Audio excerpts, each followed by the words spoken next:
It's the most watched and played activity in India. But at no time is sporting fever higher here than during the world's most lucrative cricket tournament, the Indian Premier League, now at the midpoint of its 5th season. Though it's sometimes criticised by traditionalists, the 2020 tournament has been a resounding success here, with the IPL's brand valued at over $4 billion in 2010. With teams owned by Bollywood stars and business tycoons, the IPL attracts the best players from around the world. Salaries for star performers like Sachin Tendulkar and Kevin Peterson can be as much as $1.5 to $2 million for the 8-week tournament. I've been watching from the first season. It's very nice and I love it. You can see the people that are coming out, they're buying tickets, so it is absolutely a good business model. But what started in 2008 as an event for a wider, younger audience may be seeing its fortunes wane. This week's corruption allegations against a number of IPL players are only the latest in a series of allegations that continue to threaten the league's reputation.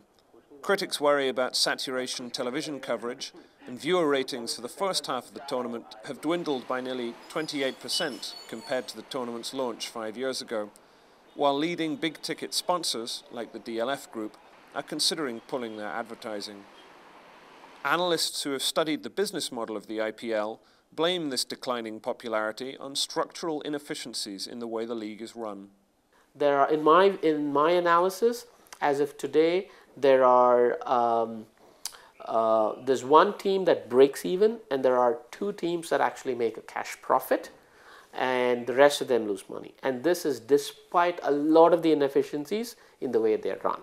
A simple example, some of the owners of these franchises actually almost use it as a family property.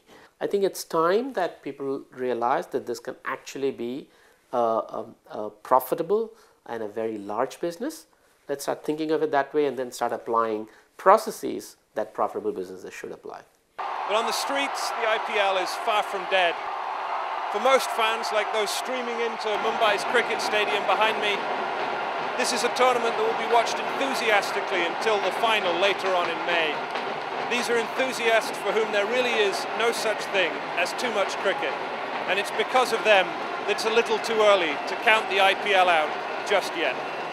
This is James Crabtree outside Mumbai's cricket stadium for the Financial Times.